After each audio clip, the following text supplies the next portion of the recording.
is going on, you guys? It's just from Machina Designs here, and welcome back. And in today's episode, we're going to be concentrating on getting you and your Dremel ready and set to engrave.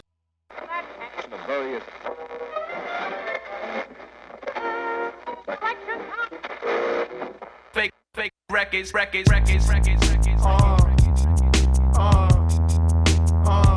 1 2. 1 2 1 2. So you're looking to engrave or just get that Dremel set up in the best possible way. Well, you've come to the right place. So the model we've got here today is the 4300. It's the more updated model from the older 4000. It has an updated motor. It has the maintenance ports for the motor brushes, which is very, very handy. Whereas the older model, I had to basically strip the cases and get the new brushes in there, which was somewhat unnecessary. And it took a lot of time out of my day, which I didn't really need. And I didn't have a lot of time to do that kind of stuff. I spent a lot of time using my Dremel engraving various different materials, predominantly metals. So the easier it is for me to change my brushes is a huge bonus. They updated the design of it, sort of spruced it up and gave it a whole new look, which is pretty cool. For the setup, we're going to need the following items: Dremel, flex shaft, le spanner, multi-chuck if you have one, the flex shaft collet, and a selected burr. For the next stage, we're going to be removing the collet and the easy twist neck and replace it with the flex shaft collet. So simply remove the tip. You might have to depress the shaft nut. So remove the collet first. Then you have your inner collet that needs to be pulled out or pried out. Simply pull that out. Now for your easy twist neck, basically just twist anti-clockwise and it should come straight off.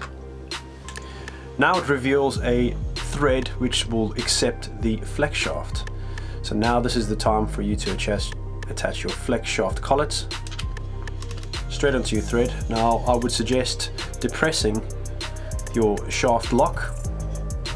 Now just hand tight it first of all until you've got it hand tight. Now use your spanner just to nip it up. Ensure it doesn't move.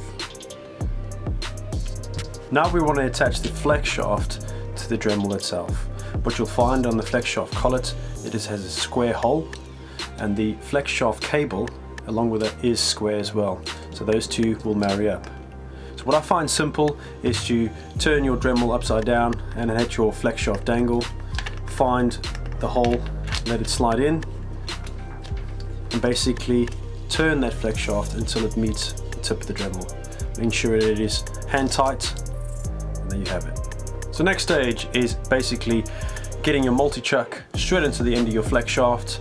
Now what I suggest is depressing your shaft lock button, getting the flex shaft onto the BSP thread there, screw that down, not too tight, just enough so you're still left with a opening ready to accept your burr.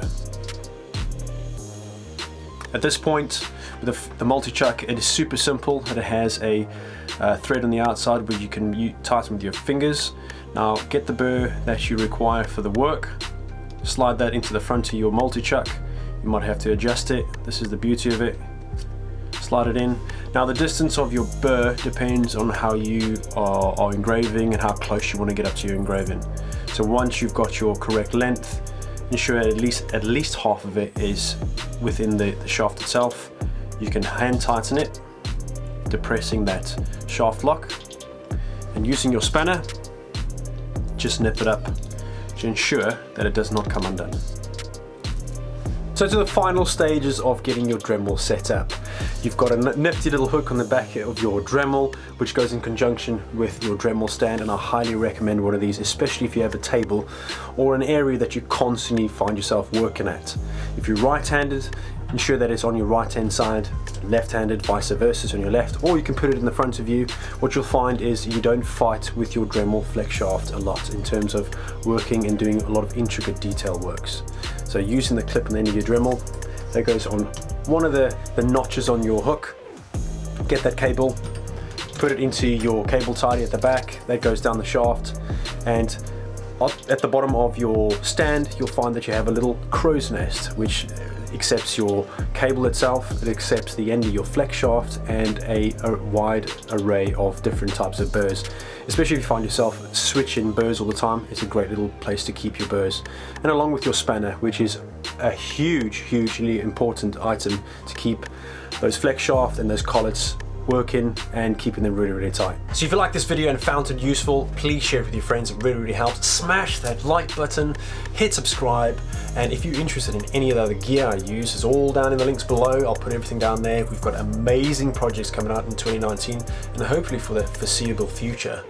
And we're also going to be exploring different aspects and techniques in terms of engraving, using some different tools, so we're going to change it up a bit, keep myself and you on the toes. So hopefully I'll see you guys in the next one.